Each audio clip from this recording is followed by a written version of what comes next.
Today we're talking about how to approach a patient who has insomnia. And I see this question come up all the time from colleagues, from other physicians who ask, I have this patient with insomnia, they're really struggling, what do I do to help them? What should I prescribe them? And it's a really common question and a common issue. And it starts by understanding the differential diagnosis of insomnia, which we're going to look at from a high-level perspective today. I'm Dr. Nishi Bhopal. I'm a physician specializing in integrative psychiatry and sleep medicine. This channel is for you, the physician, the healthcare professional who wants to learn more about clinical sleep medicine. So if that sounds relevant and interesting to you, consider subscribing to this channel. I'm going to start by sharing with you a story of a patient that I saw a number of years ago. And it was actually this interaction that I had with this patient that inspired me to think about creating more educational opportunities for physicians and health practitioners about sleep medicine. And the reason I thought about that was because this patient was about 19 years old. I saw him in the sleep clinic. I was actually covering for another sleep doctor that day in the sleep clinic. And this kid comes in and he comes in for his Ambien refill. And as soon as I saw that, I was like, wait a minute, what is going on here? Why is this 19-year-old kid on Ambien every night? That just rings alarm bells for me. Anytime I see a patient on long-term Z drugs or Z drugs, or it really makes me wonder what's actually going on here, because these drugs are never meant for long-term use. So this kid, he had actually been prescribed Ambien when he was in high school. He was now in his university college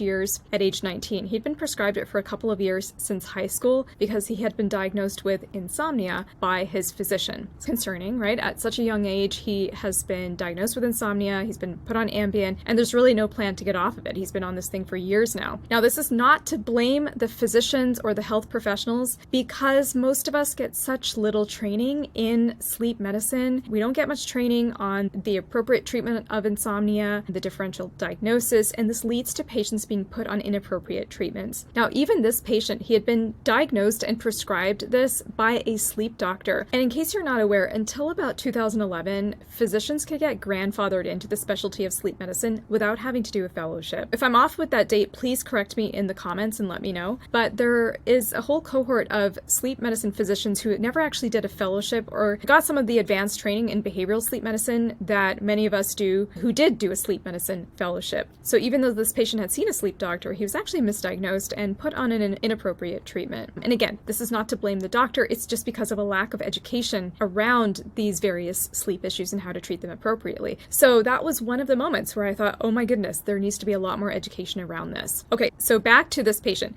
Did he actually have insomnia? Well, insomnia is defined as difficulty falling asleep or staying asleep for at least 3 nights a week for 3 months or longer. Now tell me in the comments, what type of sleep disorder do you think would be likely in this young kid, this 17, 18-year-old, 19-year-old kid who's having trouble falling asleep? Is he more likely to have insomnia or something else? This is not to say that this kid couldn't have had insomnia, but there was something else going on that was actually causing his sleep issue. So what do you think? Let me know in the comments. All right, this leads me to some of the common differential diagnoses of insomnia that you are likely to see in your practice. Whether you're a psychiatrist, a primary care physician, if you are even a sleep doctor, you're likely to see these things. These include circadian rhythm disorders like delayed sleep phase syndrome, obstructive sleep apnea, and restless leg syndrome. There's other ones as well, but I'm just going to highlight these ones for the purposes of this discussion because you're likely to see them in your practice. So this kid actually had delayed sleep phase syndrome, and we figured that out based on the evaluation, based on his history, looking at his sleep patterns. Delayed sleep phase syndrome is a type of circadian rhythm issue that looks like sleep onset insomnia. But once a patient falls asleep, they stay asleep and then they have trouble waking up. And then it's even painful for them to wake up early on weekdays or school days, if they're working those days or whatnot.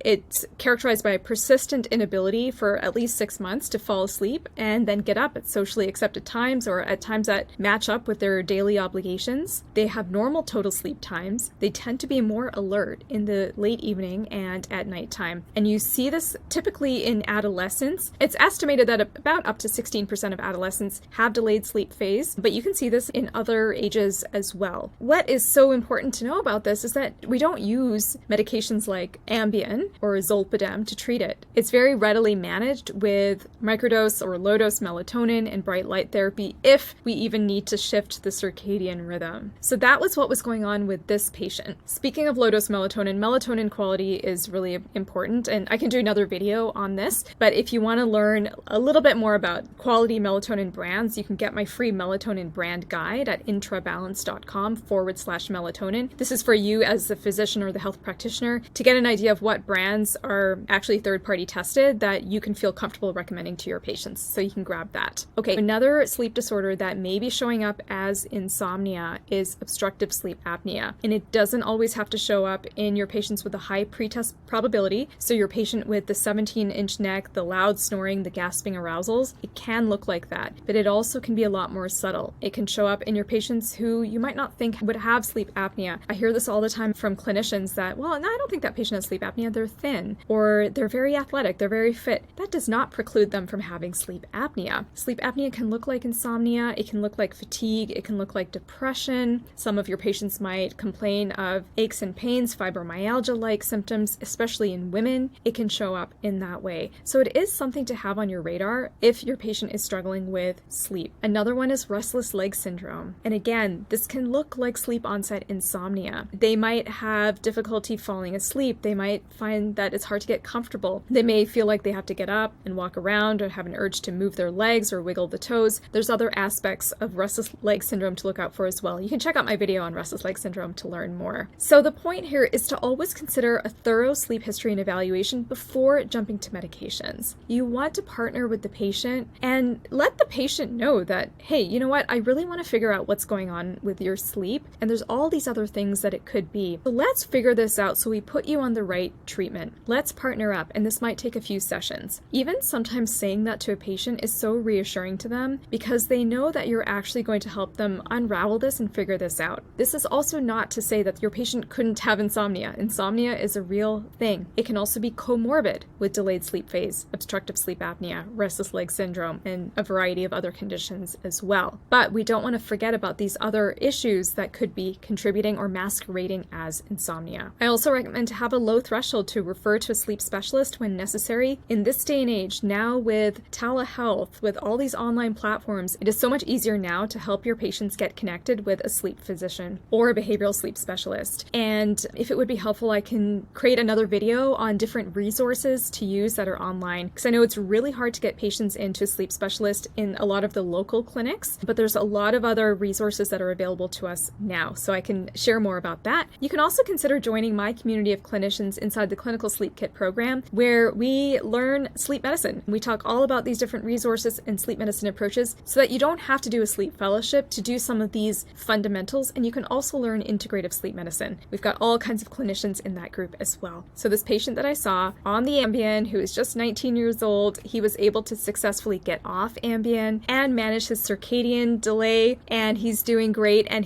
I just remember the look that he had when I talked to him about the plan, about his diagnosis and being able to get off Ambien. There was so much hope. He was like, oh my gosh, I'm so relieved. I don't have to rely on this medication anymore. These simple things, thinking through this differential diagnosis, partnering with your patient, it is really life-changing for your patients. If this video was helpful for you, go ahead and click the like button and share it with another clinician in your life who could benefit from this information.